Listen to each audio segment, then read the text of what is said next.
Alors, mine de rien, Christophe Barbier, le ministre de l'Intérieur, Gérard Collomb, a présenté sa démission hier. C'est une démission qui a aussitôt été refusée par le président de la République. Pourquoi à la fois cet acte de démission et pourquoi ce refus? C'est une manœuvre politique concertée. Pourquoi démission? Parce que l'opposition a su trouver le bon angle d'attaque sur Collomb. Non pas la mise en question de son désir de retourner à Lyon ou de son parcours personnel, mais on ne peut pas garder à Beauvau un ministre de l'Intérieur qui a programmé son départ. Parce qu'il perd toute autorité sur la maison, il ne va plus être obéi. Or, ce n'est pas possible d'avoir un ministre affaibli alors qu'il y a des dossiers comme le terrorisme, ou bien le dialogue avec Matteo Salvini, ministre de l'Intérieur italien, ou bien le dossier des migrants. Vous savez, les migrants, ceux qui considèrent que la misère serait moins pénible, loin de leur soleil. Et donc, il fallait un ministre fort. Et donc, lui refuser la démission, c'est un peu comme le renommer, le relégitimer. Ça montre qu'il y a eu un problème, ça montre aussi qu'on l'a réglé, qu'on l'a revissé. Maintenant, les doigts sur la couture du pantalon, on obéit, place Beauvau. Mais qu'est-ce qu'il dit, cet épisode politique là, de l'exécutif, ça traduit pas du une moment faiblesse? Oui, ça dit deux choses. D'abord, la fragilité de Gérard Collomb. C'est un homme politique qui ne s'est jamais vu tout en haut de l'affiche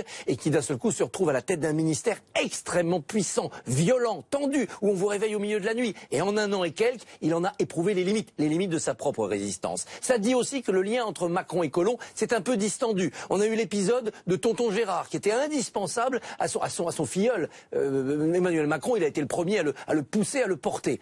Aujourd'hui, depuis l'affaire Benalla, on a une distance. On s'est rendu compte dans l'affaire Benalla que Gérard Collomb était ministre de l'Intérieur, mais que les dossiers, eux, étaient quand même pilotés de près par l'Élysée. Ça a cassé, ça a édulcoré, ça a distendu un peu leur lien. Il n'y a pas un peu de com dans tout ça, Christophe? Oui, bien sûr. Le faire, mais surtout le faire savoir. Il y a de la com. Pourquoi? Parce que l'Élysée veut garder le contrôle de l'épisode suivant, c'est-à-dire le calendrier de la succession de Gérard Collomb. Déjà, on se bouscule. On nous parle de Gérald Darmanin qui passerait de Bercy à Beauvau. On nous parle éventuellement d'un duo où Darmanin pourrait être secondé par un grand flic. Pechnard, tiens, qui vient du sarkozysme et qui a dirigé la police. Ou bien Denis Favier, plutôt valsiste, qui lui a été du côté de la gendarmerie. Une sorte de duo reconstitué, Pasqua-Pandro, comme en 86.